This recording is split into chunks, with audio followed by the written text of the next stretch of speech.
Mark Zuckerberg's plan is to make Meta the market leader in artificial intelligence. Investors will want to know how President Donald Trump's tariffs-heavy trade policies will impact that strategy. Those answers could start to come as soon as this week, as Meta's AI strategy takes center stage when the company hosts its first Llama-branded conference for AI developers on Tuesday, then reports its latest quarterly earnings the next day. Already, tech companies are starting to talk about the potential impact they're bracing for as a result of the Trump tariffs. Intel Chief Financial Officer David Zinsner said Thursday during the chip giant's first quarter earnings call that U.S. trade policies have increased the chance of an economic slowdown, with the probability of a recession growing. Meanwhile, Google CFO Anat Ashkenazi said that day during a first quarter earnings call that the tech giant remains committed to its $75 billion investment in capital expenditures, or CapEx, this year, but also acknowledged that the timing of deliveries and construction schedules could cause some quarter-to-quarter spending fluctuation.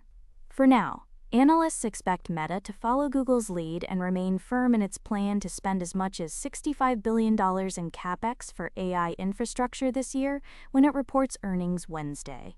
Some analysts believe Meta could even raise the figure because AI is a core priority for the company.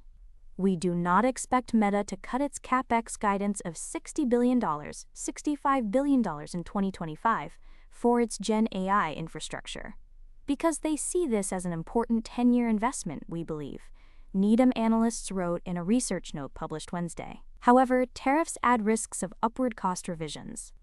Investors will also be monitoring Meta's LlamaCon event at its Menlo Park, California headquarters for any signs that its AI investments are having an immediate business impact. This will be the first time Meta hosts a developer conference specifically for its Llama family of AI models. Investors want to see ROI on all these AI investments, and while Meta has shown clear benefits from leveraging AI to improve its products and drive faster revenue growth, it's been hard to quantify those benefits.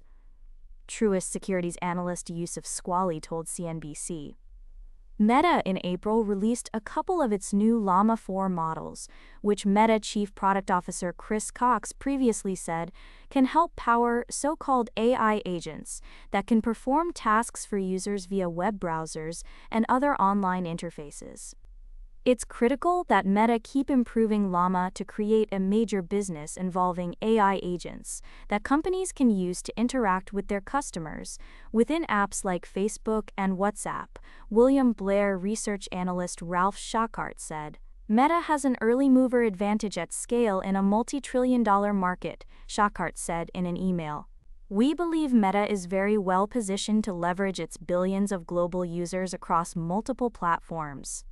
Meta is unlikely to curb its Llama investment anytime soon, but should eventually consider doing so if it fails to generate enough money to justify its costs, said Ken Gorelski, a Wells Fargo managing director of equity research.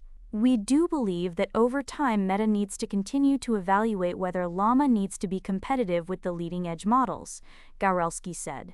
This is a very expensive proposition, and thus far, unlike Google, Meta does not directly monetize its model in any material way.